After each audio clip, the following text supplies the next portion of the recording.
बच्चों wheat stone bridge, metre सेतु, potentiometer, ये सब हमने पढ़ाया। अब पढ़ाने के बाद उसके बाद उसका अभ्यास है। इसका पहला क्वेश्चन है, देख रहे हो, एक सिंपल सर्किट बनी हुई है, यहाँ 2 ओम है, यहाँ भी 2 ओम है, यहाँ भी 2 ओम है, हर जगह 2 ओम है। अगर आप ध्यान से इसको देखें, यह एक व्हीट स्टोन ब्रिज है, वो भी संतुलित व्हीट स्टोन ब्रिज है। देखो, अगर इसको हम ऐसा कर दें, ये वाला इसको यहाँ से ऐसा कर दें, ये वाला बीच से लगा दें इसको, इस प्रतिरोध को, ये ऐसा कर दें, ये ऐसा कर दें, तो आप देखो कि ये 2 ओम 2 ओम 2 ओम 2 ओम, इन दोनों का अनुपात सेम है, 2/2 1, 2/2 1। बीच वाली जो सर्किट है इसमें धारा नहीं जाएगी, इसकी हमें जरूरत नहीं। अब हमारा देखिए सर्किट और सिंपल हो गया। हम देख रहे हैं ये A2 श्रेणी क्रम में है, A2 श्रेणी क्रम में है, इन दोनों को श्रेणी क्रम में जोड़ दें तो REQ 2 + 2 = 4, इन दोनों को जोड़ दें, REQ डैश बराबर 2 + 2 = 4 ओम। अब हमारा नया डायग्राम कैसा बन जाएगा, इन दोनों को जगह पे 4, इन दोनों को जगह पे 4, तो हमारा नया डायग्राम बन जाएगा, ये ए पॉइंट है, ये 2 ओम है, और ये 4 ओम, ये 4 ओम, ये 2 ओम, ये डी 4 ओम 4 ओम, इसका ये नया डायग्राम बन गया। अब हम देख रहे हैं कि ये दोनों हमारे समांतर क्रम में हैं, इन दोनों को कैसे जोड़ेंगे, REQ डबल डैश 1/4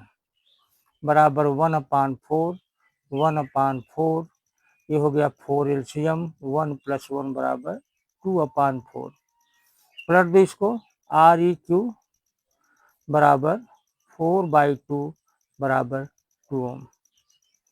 अब देखो हमारा नया डायग्राम कैसा बन जाएगा, ये सब एक लाइन में आ जाएंगे, 2 ओम, ये भी 2 ओम आया है, ये भी 2 ओम आया है, ये पॉइंट ए है, बी है। अब हम देख रहे हैं कि तीनों श्रेणी क्रम में आ गए, तो REQ ट्रिपल डैश बराबर 2 + 2 + 2 = 6 ओम। ये क्वेश्चन लग गया। हमने क्या किया था इसमें हमने देखा कि संतुलित व्हीट स्टोन ब्रिज है जिसमें ये प्रतिरोध में कोई धारा नहीं है। यहाँ पे हमने करके इसको दिखाया भी था, इस तरह से चाहे ऐसे बनाओ चाहे ऐसे बनाओ, है तो व्हीट स्टोन ब्रिज ही है। ये दोनों प्रतिरोध श्रेणी क्रम में थे, इनको हमने जोड़ के 4 ओम कर दिया, श्रेणी क्रम में डायरेक्ट जुड़ जाते हैं, इसको भी जोड़ के 4 ओम कर दिया। अब इसका नया डायग्राम हमारा ये है, ये वाला 2 है, यहाँ का ये 4 है, इन दोनों का ये 4 है, और ये वाला 2 है। अब ये दोनों देखिए पैरेलल क्रम में है, ये पैरेलल है, तो 1/REQ डबल डैश, पैरेलल में 1 करके जोड़ते हैं, 1/4 1/4, तो 1 1 2/4 2/4, और पलट जाएगा फिर ये 2 ओम। अब इसके बाद ये नया डायग्राम है, इन दोनों का जोड़ भी हमारा 2 ही है, तो तीनों 2 2 श्रेणी क्रम में है, 2 धन 2 = 6 ओम। आइए इसी क्वेश्चन में पहले में ही दूसरा क्वेश्चन है, ये भी आप देखें कि R/R R/R, ये भी संतुलित व्हीट स्टोन ब्रिज है, संतुलित व्हीट स्टोन ब्रिज है, इसलिए बीच में इसमें धारा नहीं जाएगी, अर्थात ये सर्किट ही हमें है। इन दोनों को जोड़ दो, दोनों श्रेणी क्रम में है, श्रेणी क्रम में है तो यही मैं जोड़ देता हूँ, श्रेणी क्रम में के लिए R धन R करेंगे 2R हो गया। ये दोनों भी श्रेणी क्रम में है, इनका भी जोड़ दो, R + R = 2R हो गया। नया डायग्राम हमारा कैसा बनेगा,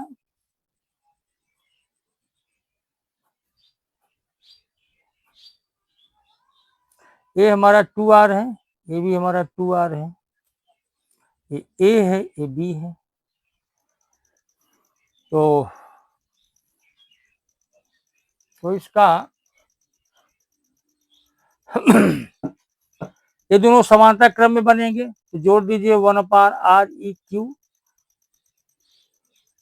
1/Req double dash 1/2R, 1/2R, तो ये 2R एलसीएम हुआ, 1 + 1 बराबर 2/2R, R से R कैंसिल हो गया, Req डैश डबल डैश बराबर 2 से 2 कैंसिल हो गया, 1/R बचा, तो Req डैश बराबर R, आंसर इसका R आ गया। ठीक, आइए दूसरे क्वेश्चन चलते हैं। दूसरा क्वेश्चन यहाँ पर है, ये है, इस क्वेश्चन को देखें।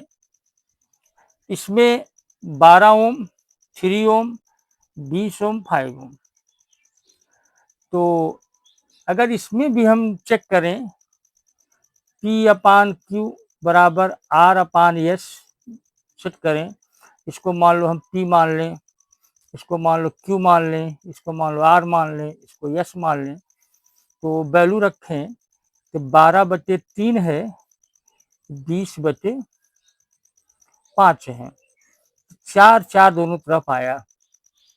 इसका मतलब ये भी रूट स्टोन ब्रिज बैलेंसिंग है। लिख दें, यह संतुलित व्हीट स्टोन ब्रिज है।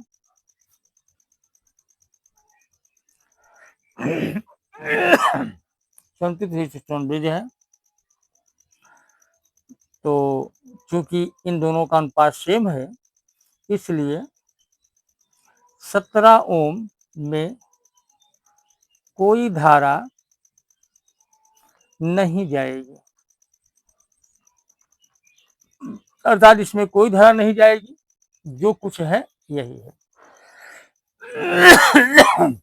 अब हमें धारा का मान निकालना है, जो धारा यहाँ जाएगी वही धारा यहाँ भी होगी, जो यहाँ जाएगी वही यहाँ भी होगी।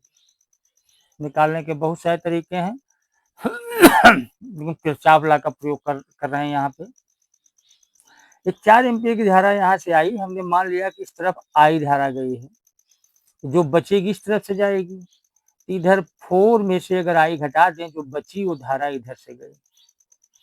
ये आई धारा यहाँ से होते हुए यहाँ पहुंची, यहाँ से होते हुए यहाँ पहुंची, अब 4 - आई धारा यहाँ से होते हुए यहाँ पहुंची, और फिर 4 - आई यहाँ पहुंची, दोनों मिलकर यहाँ आई 4 एम्पियर बन के निकल गए।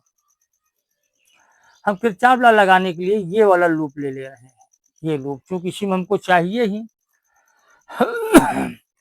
तो चलिए किरचॉफ लॉ से, किरचॉफ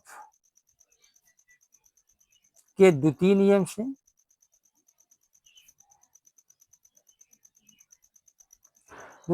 से हम लूप लेते हैं, लूप B से C, C से D, D से B, इस लूप में।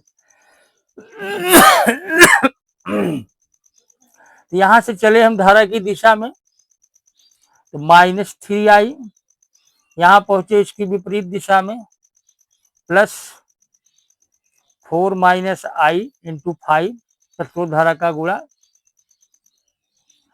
फिर यहां से इधर जाएंगे, इधर हमको मालूम है कि इधर धारा 0 है, इसलिए इसको 0 कर दें, बराबर 0। इसमें धारा कितनी है, -3i, इसमें कितनी है, 4 - आई × 5। इसमें चूंकि धारा नहीं जा रही है, संतुलित व्हीट स्टोन ब्रिज है, इसलिए ये 0 बराबर 0। इसको सॉल्व करो, -3i प्लस 4 × 5 20 -5i = 0। तो -5i है, -3i है, मिलकर के 8i बने, प्लस 20 बराबर 0। इसको उस तरफ ले जाओ, 8i इक्वल टू 20, तो i बराबर 20/8, 20/8 बराबर 4 से कटेगा ये, 4 दूना 8, 4 पंचे 5/2, 2.5 एम्पियर आंसर आ गया। 2.5 एम्पियर की धारा इसमें प्रवाहित होगी, अर्थात यहाँ से 2.5 चलेगी, ऐसे होते हुए यहाँ जाएगी, और इस तरफ 4 में से अगर 2.5 घटा दो, 4 में से 2.5 घटा दो, तो जो धारा बचेगी वो किधर जाएगी, इधर से होकर जाएगी। इधर धारा कम जा रही है, इधर धारा ज्यादा जा रही है। इधर धारा 1.5 एम्पियर ही जा रही है, इधर ज्यादा। क्यों? क्योंकि इधर प्रतिरोध चेक करो, 12 3 ओम के हैं, इधर 20 और 5 ओम के, ज्यादा प्रतिरोध है, इसलिए धारा भी इसमें कम जा रही है। Thank you.